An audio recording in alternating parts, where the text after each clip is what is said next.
सभी विद्यार्थियों का एक बार फिर से जोरदार स्वागत। विद्यार्थियों, वेक्टर स्पेस के अंदर इससे पहले आप 5 वीडियो लेक्चर देख चुके हैं। ये वीडियो लेक्चर नंबर 6 है। आज प्रश्न पे मैं सॉल्यूशन करके दूंगा, आपको क्वेश्चन आंसर करेंगे। बोर्ड की दृष्टि से जो मैं क्वेश्चन करूंगा काफ़ी महत्वपूर्ण है। आपको बुक के सिस्टम से नहीं पढ़ना है, ऐसा नहीं देखना है कि बुक का पहला क्वेश्चन कहाँ है, दूसरा कहाँ है। जिस तरह से मैं आपको नोट्स बनवा रहा हूँ, जिस तरह से मैं आपको वीडियो दे रहा हूँ, आपको उसी सीक्वेंस में चलना है। जब चैप्टर खत्म हो जाएगा तो आप अपने बुक से मिलान कर सकते हो। तो आपका कोई भी अगर ऐसा कोई क्वेश्चन रहता है तो वो भी उसके अंदर आ जाएगा। क्रम यानी आगे पीछे मिलेगा। देखिए, क्वेश्चन 14वां क्वेश्चन है, इम्पोर्टेंट क्वेश्चन है। राजस्थान बोर्ड में कई बार पूछा जा चुका है। कह रहा है यदि ए कैप व बी कैप के मध्य का कोण थीटा हो तो सिद्ध कीजिए साइन थीटा बटा 2 बराबर 1/2 ए कैप माइनस बी कैप का परिमाण। किस तरह से करेंगे सॉल्यूशन के अंदर? अब ऐसा नहीं है कि यहाँ हम एक राइट हैंड साइड ले लें, लेफ्ट हैंड साइड आ जाएगा। इस तरह से क्वेश्चंस नहीं होंगे। देखिए, इसके अंदर बात है परिमाण की और एक तरफ दिया हुआ है वेक्टर। तो वेक्टर और परिमाण के अंदर जो संबंध है वो संबंध इस तरह से होता है। अपन पहले भी कई बार डिस्कस कर चुके। x डॉट x की वैल्यू x वेक्टर के परिमाण का वर्ग। ये काफी इम्पोर्टेंट है और इसी को यहाँ हम स्टार्ट करेंगे। इसी कॉन्सेप्ट को हम यहाँ लगाएंगे। साइड में आपको ऐसा लिखना भी है। लिखना क्या है? केवल इतना सा ही। तो इसकी वैल्यू अपन यहाँ से लेंगे। देखिए, A cap minus B cap के परिमाण का वर्ग बराबर हो जाएगा A cap minus B cap dot A cap minus B cap. ये भी एक वेक्टर है, ये दूसरा वेक्टर है। दो सेम वेक्टर का डॉट प्रोडक्ट उनके परिमाण के वर्ग के बराबर होता है। अब ये क्वेश्चन अपना स्टार्ट हुआ। आगे इसी तरह से चलेगा। ए कैप माइनस बी कैप के परिमाण का वर्ग इक्वल्स टू। अब बात करते हैं गुणा की। तो इसके अंदर यहाँ डॉट लगा हुआ है। डॉट का मतलब जो गुना करोगे डॉट को लेते हुए करोगे। कैसे करना है? A cap dot A cap minus A cap dot B cap. देखिए, ए कैप का गुना minus B cap dot A cap plus B cap dot B cap. ये आपको जो फॉर्मूला था वो साइड में लिखना है। बता सकते हो किसी भी रेफरेंस से अल्फा वेक्टर के परिमाण का वर्ग अल्फा डॉट अल्फा। वापस यही फॉर्मूला यहाँ दोबारा लग रहा है। देखिए, इसी फॉर्मूले को यहाँ लगाऊंगा तो ये आएगा ए कैप माइनस बी कैप के परिमाण का वर्ग। इसको क्या लिखेंगे अपन? ए कैप परिमाण का वर्ग। इन दोनों को सेम करना है तो क्रम विनिमय का नियम लग सकता है। कैसे लगाएंगे इसको? तो ऐसा का ऐसा लिखा ए कैप डॉट बी कैप। इसको भी ये लिख दिया ए कैप डॉट बी कैप। इसको वापस लिखा बी कैप के परिमाण का वर्ग। तो हमने यहाँ कौन सी बात लगाई थी? क्रम विनिमय। क्रम विनिमय का नियम लगाया। अब बात आगे ये लिखा हुआ है यूनिट वेक्टर के परिमाण को। यूनिट वेक्टर कैसे है? कैप लगा हुआ है यानी यूनिट वेक्टर है। यूनिट वेक्टर का परिमाण इकाई होता है। तो अपन इसको भी बताएंगे। एक्स कैप का जो परिमाण होता है वो 1 होता है। ये आपको जो भी फॉर्मूले, जो भी आपको इसके अंदर कॉन्सेप्ट काम आते हैं, साइड में लिखने होते हैं। तो यहाँ ये 1 का स्क्वायर, ये 1 का स्क्वायर 2 हो गया और ये दोनों ऐड हुआ 2 ए कैप डॉट बी कैप। दो सदिश लिखे हुए हैं, दोनों का बिंदु गुणनफल है। परिभाषा क्या होती है? x डॉट y की वैल्यू, x का मापांक y का मापांक x का परिमाण, y का परिमाण cos थीटा। तो यहाँ लगाएं तो क्या आएगा, 2 - 2 a कैप b कैप का परिमाण cos थीटा, ये 1 हुआ, ये 1 हुआ। इक्वल के नीचे इक्वल चल रहा है तो ये आया 2 - 2 cos थीटा, इन दोनों की वैल्यू 1, ये लिखा हुआ है। बिल्कुल सिंपल। मेन जो इसमें बात थी कि इस क्वेश्चन को जो हमने स्टार्ट किया था वो कैसे किया है। ऐसा नहीं था एक साइड में दूसरी साइड आए, यहाँ पर हमने ये वाला कॉन्सेप्ट लगाया है, दो समान सदिशों का बिंदु गुणनफल उनके परिमाणों के वर्ग के बराबर होता है। तो यहाँ से 2 कॉमन आ जाएगा, 1 - cos थीटा। अब बात करते हैं त्रिकोणमिति की। बिना त्रिकोणमिति के गणित का कोई मतलब नहीं निकलता। गणित आप कहीं भी पढ़ेंगे, त्रिकोणमिति, त्रिकोणमिति कहीं ना कहीं जरूर आएगी। त्रिकोणमिति अगर बच्चे की वीक है तो उसको प्रॉब्लम जरूर आएगी, प्रॉब्लम उसकी बनी रहेगी। फॉर्मूला कैसे लगाओगे, देखो सिंपल सा फॉर्मूला है, 1 - cos 2 अल्फा की वैल्यू होती है 2 sin स्क्वायर अल्फा। ये 11th के फॉर्मूले हैं, सब याद होने चाहिए। डबल एंगल को सिंगल एंगल में ऐसे लिखा जाता है, तो ये लिखा हुआ है 2, ये डबल एंगल है, यहाँ डबल को सिंगल किया तो ये क्या हो जाएगा, 2 sin स्क्वायर, डबल का सिंगल, ये सिंगल हुआ। तो रिजल्ट क्या है, इसको एक बार दोबारा लिख रहा हूँ, a cap dot b cap के परिमाण का वर्ग और साइन स्क्वायर θ/2। अब देखिए ये रिजल्ट के बिल्कुल पास आ गए, किस तरह से आंसर आएगा, दोनों तरफ वर्गमूल लेंगे। तो जो वर्गमूल लेते हैं तो वर्गमूल प्लस माइनस में आता है, लेकिन ये मापांक है, ये लंबाई है, लंबाई हमेशा धनात्मक होती है, पॉजिटिव होती है, तो इसका वर्गमूल केवल प्लस वाला होगा। लिख रहा हूं, वर्गमूल लेने पर, वर्गमूल लिया तो रिजल्ट क्या आया आपका, यहां से स्क्वायर हटेगा, A vector A cap minus B cap का परिमाण 2 sin θ/2, काम खत्म हो जाएगा, 2 का यहाँ भाग देंगे तो sin θ/2 की वैल्यू आएगी 1/2 a cap minus B cap. ये इस क्वेश्चन का आंसर है। देखिए आप इसको,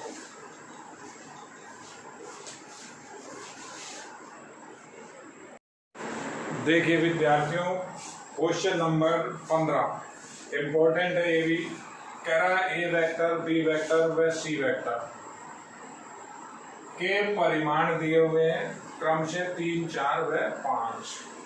लैंग्वेज की बात है, लैंग्वेज को आपको समझना है। और प्रत्येक सदिश अन्य 2 के योग पर लंब है, यानी पहला वेक्टर बाकी के दूसरे के दोनों के योग पर लंब। यानी क्या बात कह रहा है, प्रत्येक वेक्टर, जैसे ए वेक्टर लंबवत होगा किस पर, b प्लस c पर, अन्य 2 के योग पर। बी वेक्टर लंबवत है किस पर, c प्लस a के योग पर। इसी तरह से c वेक्टर लंबवत है किस पर, a प्लस b के योग पर। प्रत्येक वेक्टर अन्य 2 के योग पर लंबवत है। 2 बातें कह रहा है, 2 बातें कहने के बाद कह रहा है इन तीनों के योग का परिमाण, यानी इनका जो भी नया वेक्टर बनता है उसका परिमाण निकल। अब ये तीनों का एडिशन हो नहीं सकता, रीजन क्या है, हमको वेक्टर तो दिया नहीं हुआ, तो परिमाण कैसे निकालते हैं, सबसे पहले तो उसी की बात करते हैं। वैसा ही क्वेश्चन मैंने अभी आपको 2 मिनट पहले किया था, क्वेश्चन नंबर 14 कहाँ से स्टार्ट किया था, उसी तरह से करें। देखिए सिंपल सा एक कॉन्सेप्ट लगाना है कि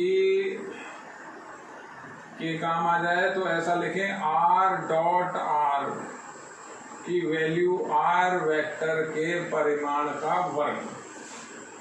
इस कॉन्सेप्ट से इसको चालू करेंगे। परिमाण मिलेगा, बाद में वर्गमूल कर देंगे, हमारा काम हो जाएगा। हम यहां से स्टार्ट करेंगे a प्लस बी प्लस सी, परिमाण और वर्ग, बाद में वर्गमूल हो जाएगा। तो इसको क्या लिखें आप उस फॉर्मूले के हिसाब से, a plus B plus C dot a plus B plus C. आगे चलते हैं, देखिए दोनों के दोनों जो आपको मान दिए गए हैं, पहला तो 3, 4, 5 तो इनके परिमाण है और प्रत्येक सदिश अन्य दो सदिश पर लंबवत है, उसको मैं भी बाद में लिख दूंगा। पहले भी लिख सकता था कि क्या दिया गया है, वैसे करना क्या होता है, पहले हम ये लिखते हैं क्या क्या हमको दे रखा है, तो उसको अपन साइड में भी लिख सकते हैं। क्या दिया हुआ है साइड में लिख रहा हूं, कोई इससे कोई फर्क नहीं पड़ेगा।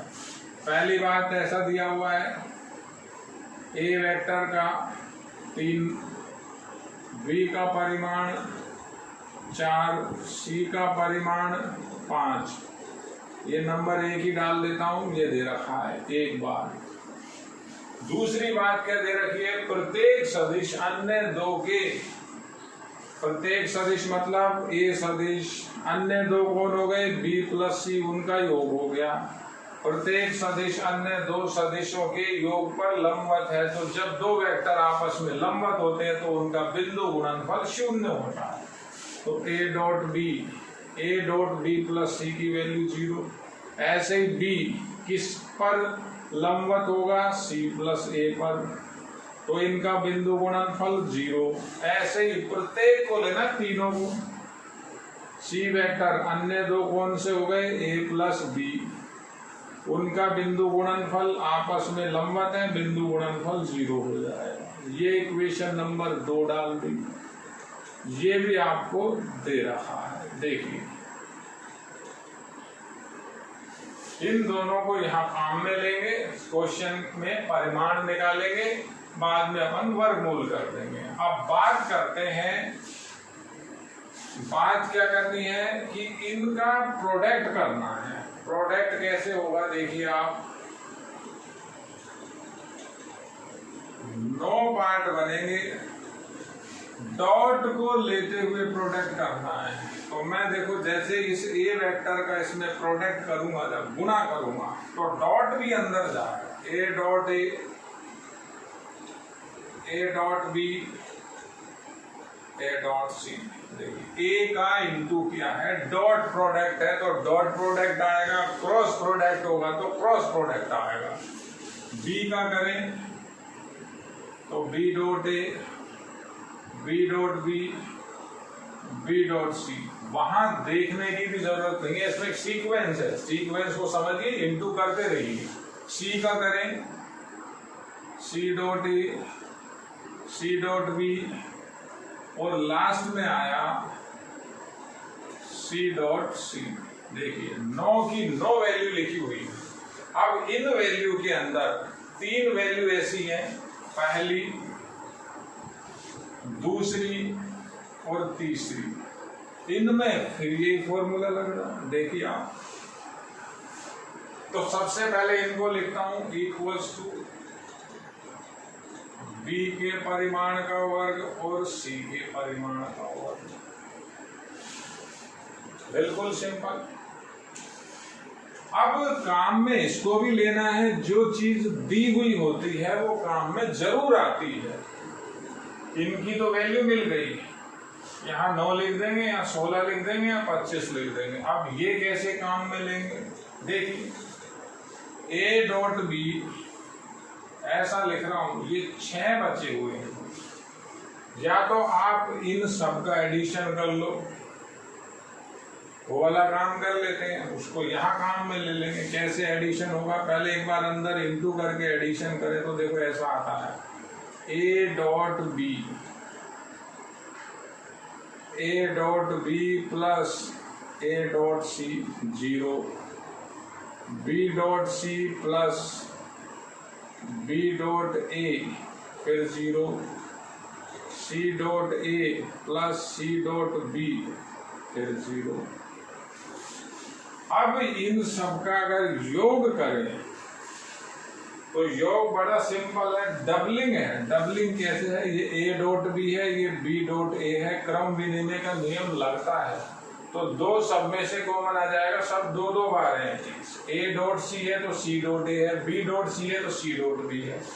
तो इन सब का योग करें, योग करने पर दो A dot B plus B dot C plus C dot A, 3 बार जीरो जोड़ोगे 0 आएगा। और ऐसा भी लिख सकते हैं क्रम विनिमय लगाने पर, क्रम विनिमय से ये रिजल्ट आया है, इसको आप काम में ले सकते हो। जो ये बाकी के 6 यहाँ पर अपने पास स्टेप बचे हैं, इनमें वही की वही बात है। देखो ए डॉट बी अगर चाहो तो दो दो बार लिखो। कैसे लिखें? 2 ए डॉट बी हो जाएगा, 2 बी डॉट सी हो जाएगा, 2 सी डॉट ए हो जाएगा। यहाँ लिख देना क्रम विनिमय करने के बाद। क्रम विनिमय लगा लिया था हमने, 2 कॉमन आ गया, या ये 2 अंदर इंटू हो जाए, इसकी वैल्यू 0। डायरेक्ट कुछ भी नहीं लिखना है। ए का परिमाण, बी का परिमाण, सी का परिमाण, उनके वर्ग और उनका योग। तो ये 2 कॉमन आया, A dot B, B dot C और सी डॉट ए। यहाँ चल रहा है आपका A plus B plus C के परिमाण का वर्ग। अब देखिए ये समीकरण 1 से मान रखिए, इसको एक और नया समीकरण दे दीजिए, समीकरण नंबर 3। 1 व 3 से मान अगर रखें, अब मान रखने हैं तो आपको तो पहले सोचना पड़ेगा कि इसका मान कैसे निकला। दी हुई चीज हमेशा काम में आती। तो मान रखने के बाद क्या कंडीशन आएगी आपकी? ए प्लस बी प्लस सी के परिमाण का वर्ग। वर्ग करें 9, 16, 25 और ये सारा का सारा 0। तो ए प्लस बी प्लस सी के परिमाण का वर्ग आ गया 50। वर्गमूल लेने पर जब हम वर्गमूल लेते हैं तो 2 मान आते हैं। रीजन क्या है? ऐसा लिखा हुआ है x स्क्वायर की वैल्यू 4, तो x की वैल्यू 2 भी सेटिस्फाई करेगी, -2 भी सेटिस्फाई करेगी। जब भी वर्गमूल लेते हैं बच्चा ये दिक्कत कर देता है, जब हम वर्गमूल लेते हैं तो वर्गमूल में बच्चा जल्दबाजी में ही लिख देता है। ये द्विघात समीकरण है, 2 वैल्यू आएंगी। वर्गमूल जब भी लें ये गलत है, अपन क्या लिखेंगे? +-2। अब आना यहाँ भी प्लस चाहिए, लेकिन ये लंबाई है, परिमाण लंबाई को निरूपित करता है, परिमाण ऋणात्मक नहीं होता। तो यहाँ जो वर्गमूल लेंगे केवल a की वैल्यू आएगी। यहाँ तो जैसे आया था अंडर रूट के आगे +-2, अंडर रूट 4 के आगे +-, तो यहाँ वर्गमूल में माइनस नहीं लिखना। क्या आएगा? a प्लस बी प्लस सी। वर्गमूल लिया, यहाँ से स्क्वायर हट गया, अंडर रूट 50 आ गया। 50 25 इंटू √2, 25 का 5 बाहर। इसमें यहाँ लिखना है इकाई। ये इसका परिमाण जो उसने पूछा है। देखिए क्वेश्चन भाषा के अंदर था, कह रहा है इसका परिमाण ज्ञात करो। अब उसको बच्चे से वो ये चाहता है कि उसको ये भी पता हो कि इसके परिमाण का ये ऐसा सूत्र होता है और ये किस सूत्र से निकलता है। तो भाषा से ही सवाल कंप्लीट होगा। भाषा में आपको कॉन्सेप्ट समझना पड़ेगा। ये इंपॉर्टेंट क्वेश्चन है, क्वेश्चन नंबर 15। देखिए आप 15वां सवाल देखिए।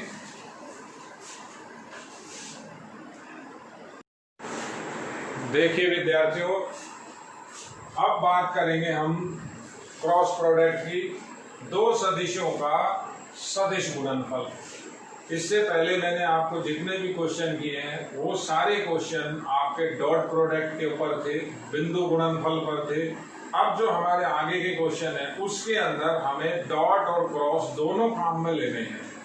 तो जो मैंने आपको सदिशों का गुणनफल बताया था, पहले मैंने आपको एक पार्ट समझाया था दो सदिशों का अदिश गुणनफल, बिंदु गुणनफल, उसमें केस बताए थे, उसके ऊपर क्वेश्चन किए थे। अब अपन स्टार्ट कर रहे हैं दो सदिशों का सदिश गुणनफल। तो इसको थोड़ा सा आपको तरीके से देखना होगा।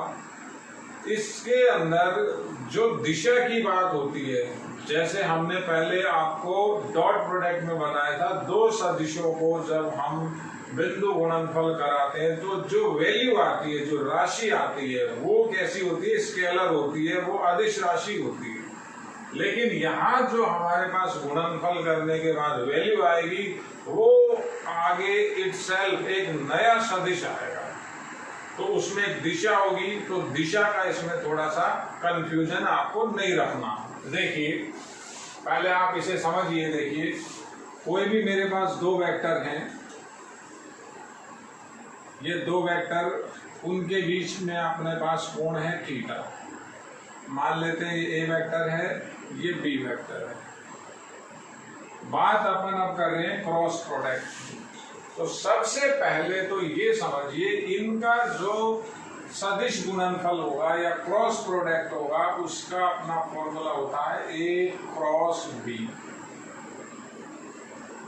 सिंबल फॉर्मूला नहीं, जो उसका संकेत है वो होगा ए क्रॉस बी। इसी तरह का क्रॉस लगाना है आपको, अपनी तरफ से कोई भी संकेत नहीं लिखना। अब जब हम इनको गुणा करेंगे आपस में, तो गुणा करने के बाद जो वैल्यू होगी वो एक नया सदिश होगा। उस सदिश में दोनों चीजें होंगी, परिमाण और दिशा। तो परिमाण की बात तो कुछ भी हो, लेकिन जो मेन चीज है दिशा, दिशा किस तरह से होगी, वो पहली कंडीशन इन दोनों के तल के लंबवत, यानी इनका जो भी तल है, जैसे अभी ये बोर्ड के अंदर है, दोनों के दोनों एक समतल में है, तो इनके लंबवत होगी। जो नया वेक्टर आएगा, जो उसकी दिशा होगी, वो ए के भी लंबवत होगी, बी के भी लंबवत होगी। तो उसको मैं जैसे ऐसे बता रहा हूं, देखो ये उसकी डायरेक्शन है, किधर की तरफ? बाहर की तरफ। ये डायरेक्शन लंबवत हुई।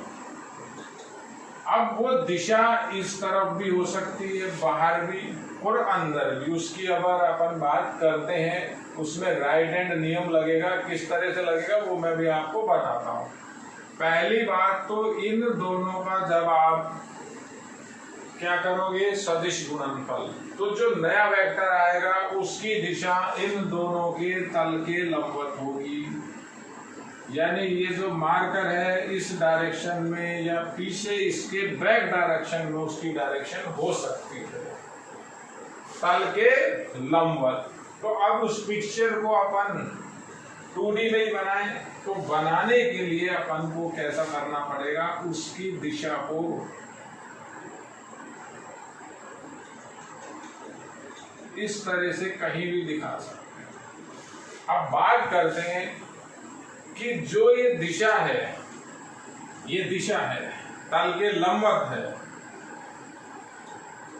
अब ये डायरेक्शन आपकी बाहर की तरफ है या अंदर की तरफ है, तो उसमें अपना जो राइट हैंड का नियम लगता है, जो राइट हैंड थंब है, जैसे मेरा ये दाहिना हाथ है, सीधा हाथ है, इस सीधे हाथ का जो अंगूठा है, इसको अपन पेंच का नियम भी बोलते हैं। जिस तरह से अपन पेंच को रोटेट करते हैं, पेंच को, तो ये जो मेरे अंगूठे की दिशा होगी, ये दोनों देखिए इस तरह से, ये वो पेन की दिशा हुई, ये दोनों के दोनों एक सदिश ये रहा, ये सदिश हुआ आपका ए, ये बी, ये तो इस दिशा में और ये दिशा इसके ऊपर की ओर।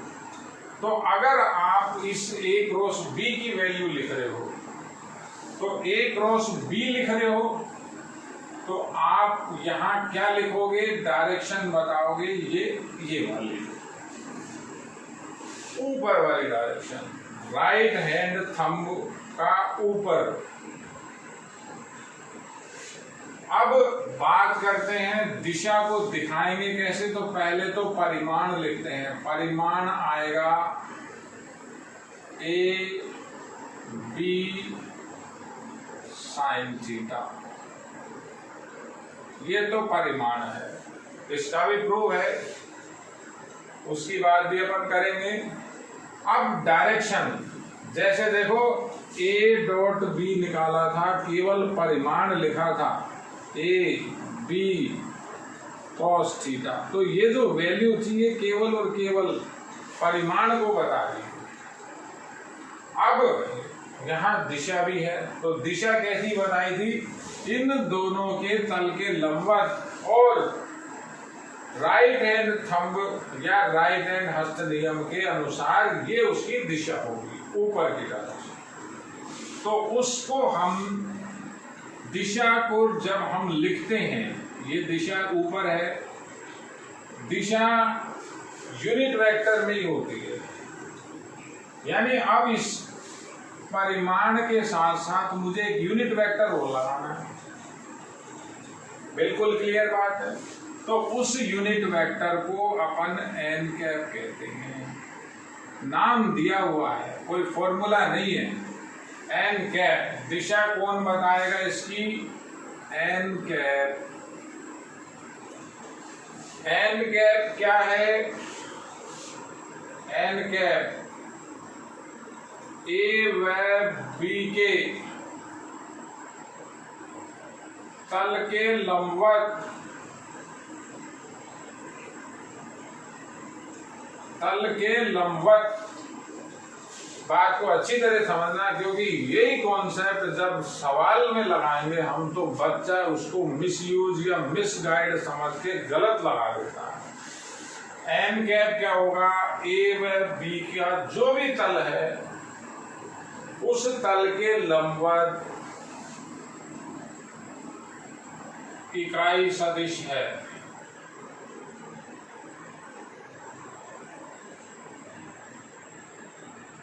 तथा यह ए क्रॉस बी की दिशा को बताता है, दिशा को बताता है।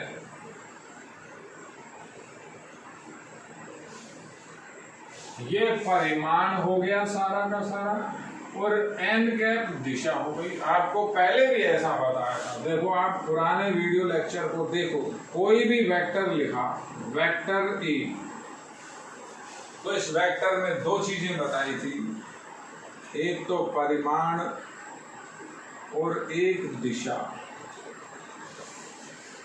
अब ये संकेत ऐसा भी लिख सकते हो, ए वेक्टर बराबर खाली ए लिख दिया, परिमाण है ये भी, ये दोनों एक ही बात, और ये दिशा। इसी से हम यूनिट वेक्टर बनाते हैं। ये यूनिट वेक्टर है। यूनिट वेक्टर केवल और केवल डायरेक्शन को बताता है। तो जो मैंने लिखा है सही लिखा है, एन कैप इकाई सदिश है। कैसा इकाई सदिश है, ए और बी के तल के लंबवत। अब जब आप इसको ऊपर की ओर ले रहे हो, यानी बाहर की तरफ ले रहे हो, राइट हैंड नियम के अनुसार ले रहे हो, तो लिखोगे ए क्रॉस बी, वरना लिखोगे बी क्रॉस ए। सबसे इंपॉर्टेंट ये डायरेक्शन है। ये जो बात लिखी हुई है इसको आपको समझना है, क्योंकि क्वेश्चन में जब अप्लाई करेंगे तो वहां आपको किसी तरह का कोई कंफ्यूजन नहीं रखना है। अब बात आगे इसमें, तो जो परिमाण आया परिमाण का क्या संकेत होता है? ए क्रॉस बी के ऊपर ये मापांक लगाते हैं, ये ए क्रॉस बी का परिमाण हो गया। तो परिमाण ये रहा, यहां से लेकर यहां तक। ऐसा लिखें, साइन थीटा, या ऐसा लिखें ए क्रॉस बी, खाली ए बी भी लिख सकते हैं, साइन थीटा। और एक बार इन चीजों को अच्छे तरह से समझ गया, मैं अगर एन कैप की वैल्यू निकालूं इसी फॉर्मूले से, तो देखिए एन कैप की वैल्यू आई ए क्रॉस बी अपॉन, यही लिखोगे बटन चला जाएगा ये सारा का सारा, परिमाण इसी का, ये रहा फॉर्मूला। यहां से हम लिखते हैं ए कैप को, क्या लिखते हैं? वही का वही वेक्टर और उसका परिमाण। तो सिंपल एन कैप है क्या? एन कैप क्या हुआ? इनका यूनिट वेक्टर है। तो यूनिट वेक्टर परिमाण, या तो आप लिखो पहले ए बी साइन थीटा, ये भी बिल्कुल सही है। ये सब अपने आप में एक एक फॉर्मूले हैं। ये एक फॉर्मूला बना,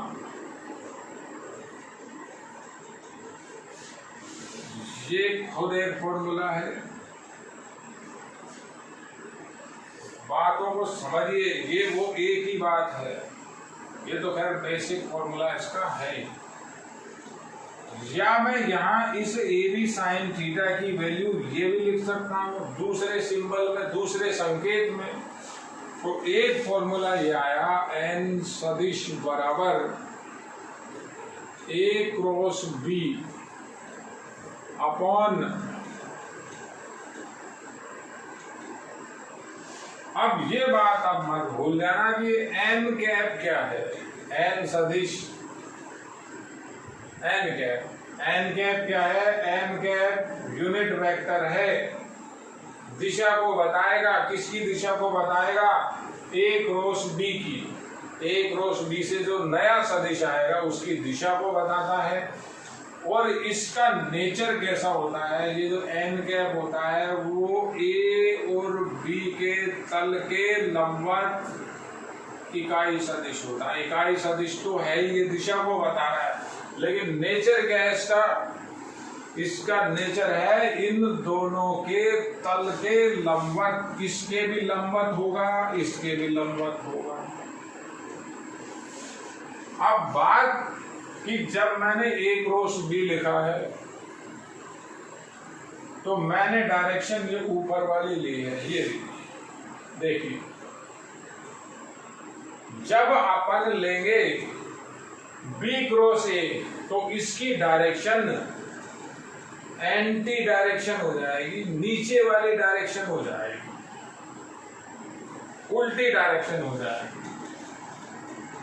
क्रॉस प्रोडक्ट में ये आपको अच्छी तरह से बात समझनी है। अब जब आप दिशा विपरीत करते हो, तो जब दिशा विपरीत करते हैं हम, तो हमारे पास इसका एक इलाज है। वो इलाज क्या है? ए क्रॉस बी बराबर तो नहीं होता बी क्रॉस ए के, यानी ये है क्या? इसका मतलब है कि क्रम विनिमय का नियम यहां नहीं लगता। मैं लिख रहा हूं, देखो आप, क्रम विनिमय का नियम, क्रम विनिमयता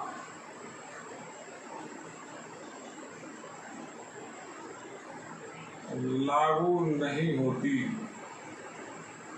किसमें नहीं होती? क्रॉस प्रोडक्ट के अंदर।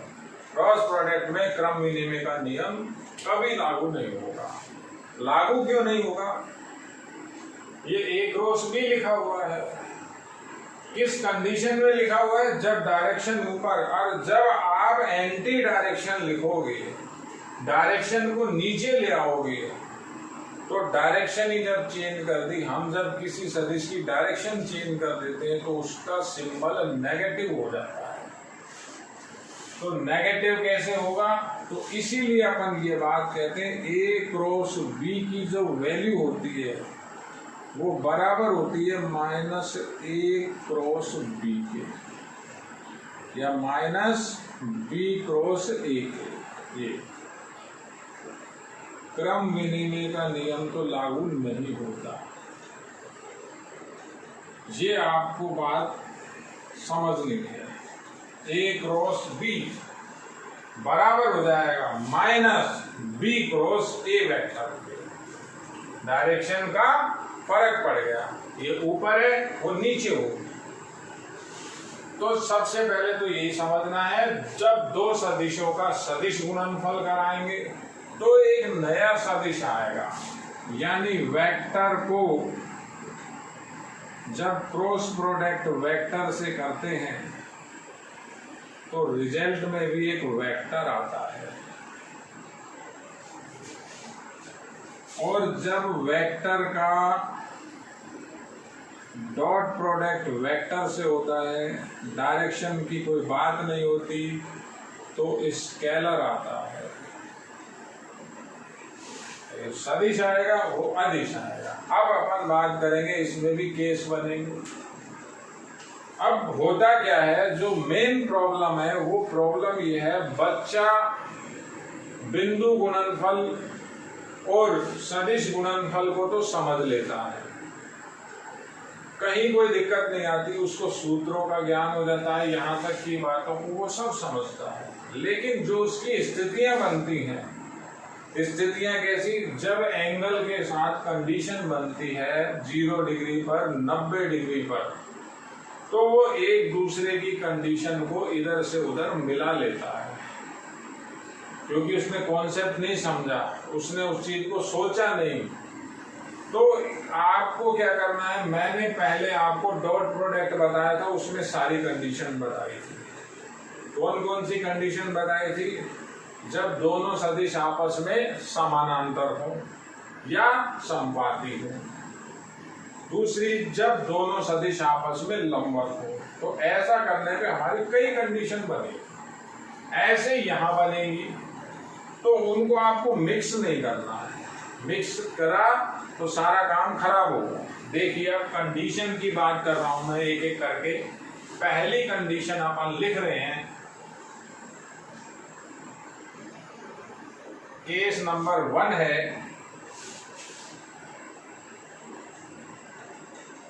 केस फर्स्ट, जब दोनों सदिश समानांतर ए पैरेलल बी या दोनों परस्पर नहीं, दोनों संपाती हो जाएं। संपाती का मतलब एक के ऊपर एक दूसरा, कोइंसिडेंट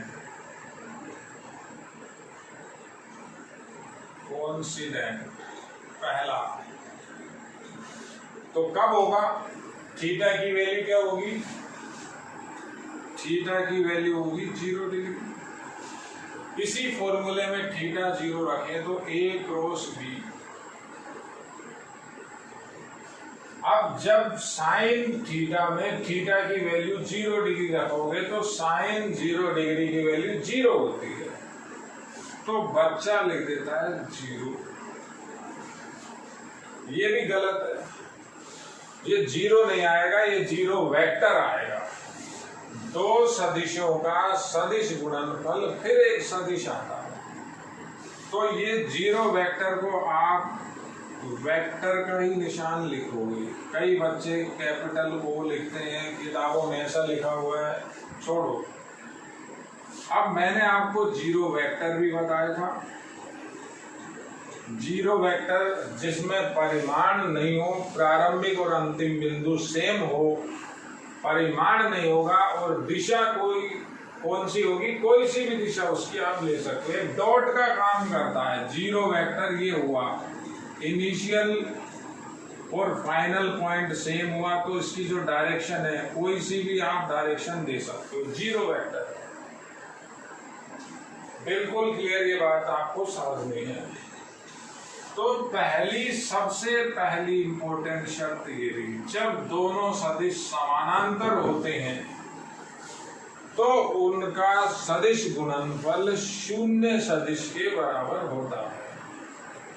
भूलना नहीं है बेटा, इसी से क्वेश्चन होंगे, क्वेश्चन के अंदर लैंग्वेज होगी, फिर लैंग्वेज में आप गड़बड़ करते हो। अब इसी को अपन अक्षों के जो यूनिट वेक्टर होते हैं उसके ऊपर अप्लाई करेंगे। कैसे करेंगे? देखिए, आई कैप आई की वैल्यू निकाली थी, वहां एक आई थी। मैं थोड़ा सा ये इसलिए बता रहा हूं कि ये और ये दोनों आपस में मिलाने नहीं है। अब अपन आई क्रॉस आई निकालें, तो जब आई क्रॉस आई निकालोगे तो एंगल तो बीच में 0 डिग्री हो गया, साइन 0 की वैल्यू 0 हो गई, इसमें कोस आता था, कोस 0 की वैल्यू 1 हो जाती थी। यूनिट वेक्टर का परिमाण 1 होता था, इसलिए 1 आ जाता था। डॉट में सेम हो तो 1 और क्रॉस में सेम हो तो 0। अब 0 लिखना है, लेकिन लिखना क्या है? 0 वेक्टर लिखना है। बच्चा ये लिख के आ रहा है जल्दबाजी में, गलत लिख रहा है। लिखना क्या है? 0 वेक्टर। तो इसको तो हटाएं। इसी तरह से J क्रॉस J फिर 0, K cap cross K cap की वैल्यू फिर 0। कारण क्या है? दोनों के दोनों समपाती हैं। ये रहा समपाती, एक दिशा आई कैप के ऊपर फिर आई कैप, तो एंगल तो बीच में थीटा की वैल्यू 0 हो गई, तो साइन 0 का मान 0 हो गया, सब कुछ खत्म हो गया। दिशा तो बची। दिशा क्यों बची? सदिश का जवाब सदिश है। ये सदिश होता है दो सदिशों का डॉट क्रॉस प्रोडक्ट, नया वेक्टर होता है। तो आप 0 नहीं लिख सकते, 0 वेक्टर लिखना है। ये बात समझिए। और इसी से अपन कहते हैं, कुछ भी लिखा हो, देखो alpha vector cross alpha vector, ये तो यूनिट वेक्टर थे। तो अगर इसमें फॉर्मूला लगाएं तो फॉर्मूला क्या आएगा? एल्फा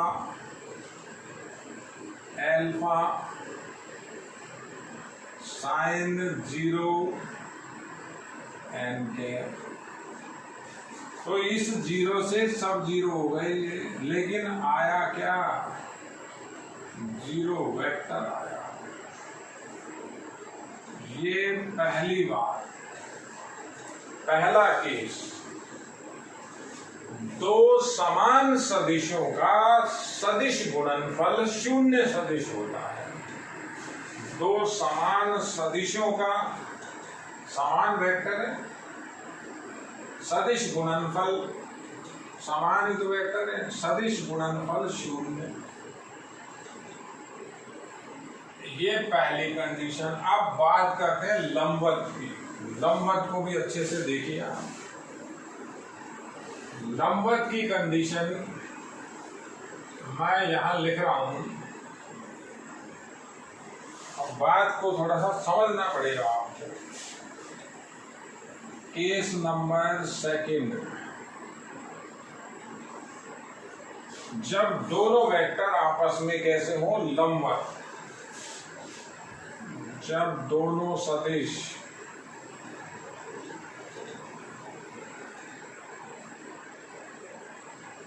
परस्पर लंबवत,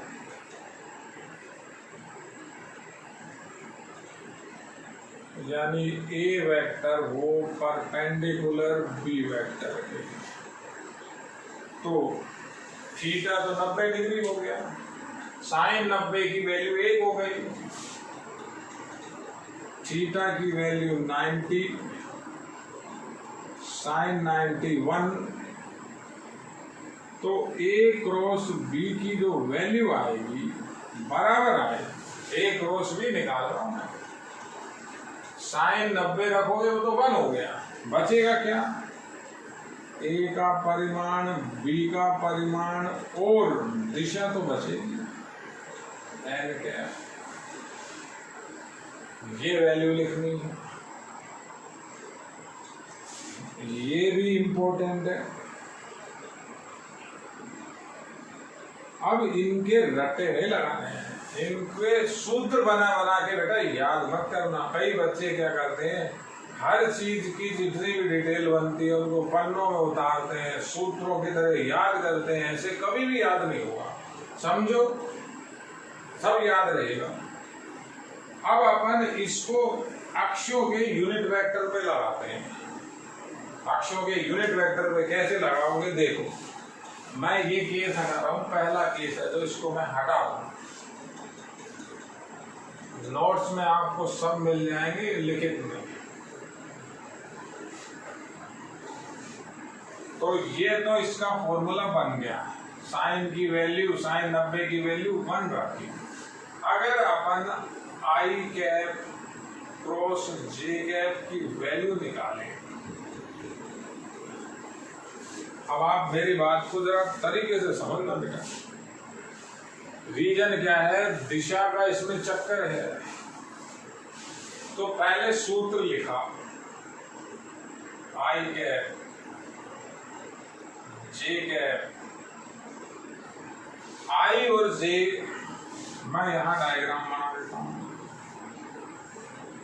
ये आई है, ये जे की दिशा, ये जेड अक्ष में के की डायरेक्शन, आई और जे के यूनिट वेक्टर आपस में लंबवत,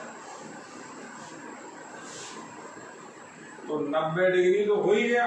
साइन थीटा की वैल्यू सूत्र में लिखता हूं, साइन 90 डिग्री और डायरेक्शन एन कैप,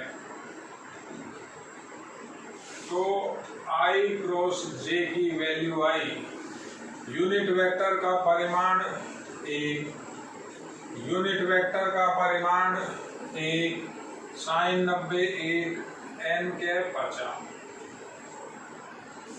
अब आपको अभी परिभाषा बताई थी, परिभाषा में क्या बताया था, एन कैप क्या होता है, इन दोनों के तल के लंबवत, तो इन दोनों के तल के लंबवत तो ये हो सकता है, कौन सा, जेड अक्ष इन दोनों के तल के लंबवत है, और जेड अक्ष का जो यूनिट वेक्टर होता है वो क्या होता है, के कैप।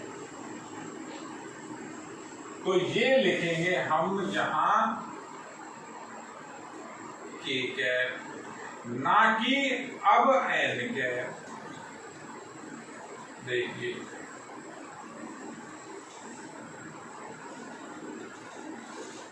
अब कोई बच्चा कहता है कि सर जे क्रॉस आई निकालूंगा, तो जे क्रॉस आई में ये जो आपका दाहिने हाथ का नियम है ये नहीं लगेगा, डायरेक्शन ऊपर चाहिए, इसकी जो डायरेक्शन थी बाहर थी। अब जब इसमें क्या हुआ, एक क्रम चलता है, क्रम आपको पहले किसी ने बताया होगा, वो तो रट्टे लगाने के लिए है, आई जे और के, उसको ऐसे भी समझा जा सकता है।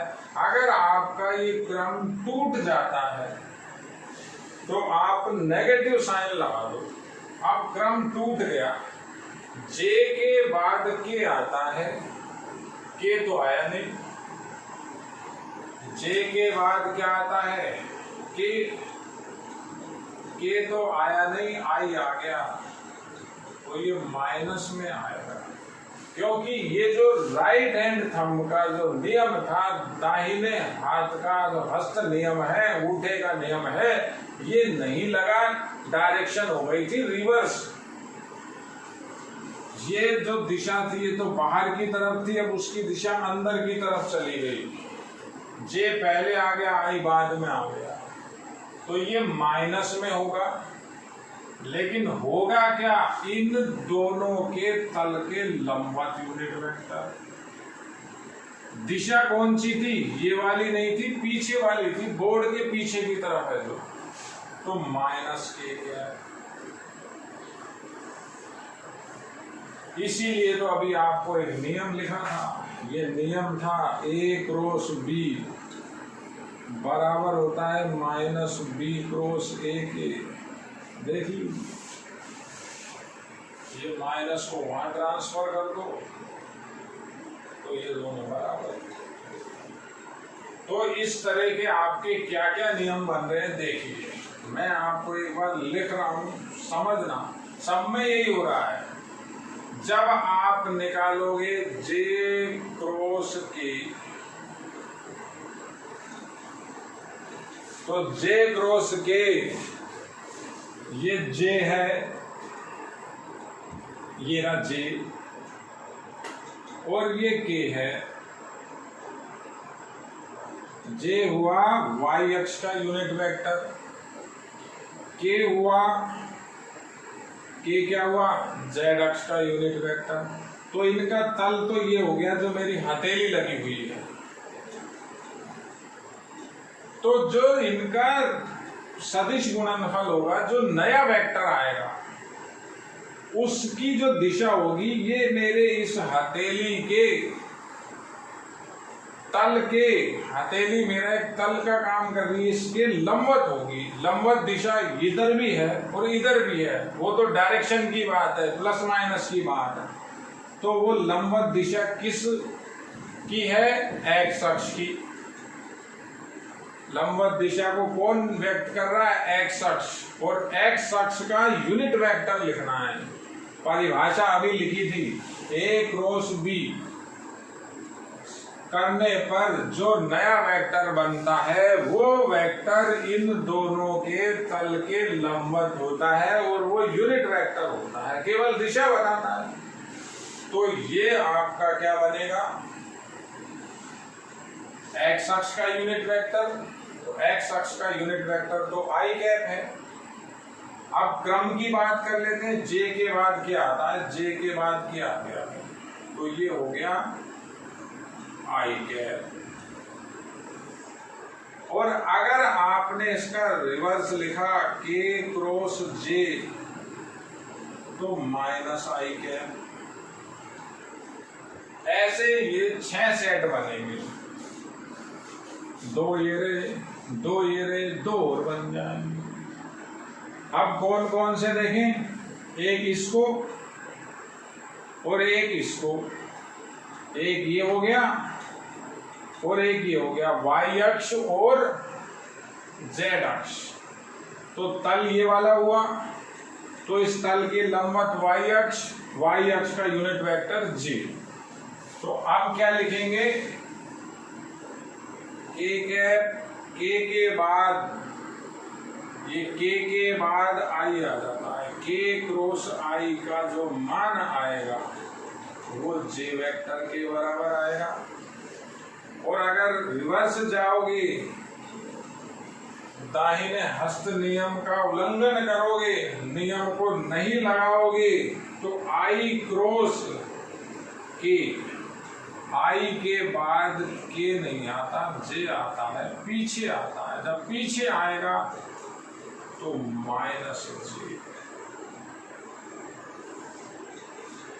ये 6 है, देखिए, पहला, दूसरा, तीसरा, चौथा, पांचवा और छठा। इनमें कोई भी एरर नहीं करनी है। कारण क्या है, अभी जो ये वेक्टर है ये चल रहा है सदिश गुणनफल। अभी आपका त्रिक गुणनफल हो रहा है, ट्रिपल प्रोडक्ट हो रहा है, वेक्टर ट्रिपल प्रोडक्ट। तो वहां ये बहुत ज्यादा काम आएगा। ये सूत्रों के रट्टे लगेंगे नहीं, समझना है समझिए। दोनों कंडीशन को आप तरीके से देखिए। ये लंबवत की कंडीशन में है, ये लंबवत सदिश है, दिशा बताई है, थोड़ा सा इसे भी देख लीजिए, डायरेक्ट याद हो जाएगा। वरना रूल तो क्या है, जो डायरेक्शन होती है वो हमारी इस दाहिने हाथ के अंगूठे की जो दिशा होती है उस दिशा को हम लेते हैं। अगर वो दिशा को नीचे लोगे, आप इस तरह से मानोगे, तो आपको लिखना क्या पड़ेगा, लिखना पड़ेगा आपको बी क्रॉस से ऋणात्मक। तो ये आप एक बार समझिए, ये केस, दोनों केस लिखे हुए हैं। लंबवत का केस है, इससे पहले आपको बताया था जब दोनों सदिश आपस में समानांतर हो।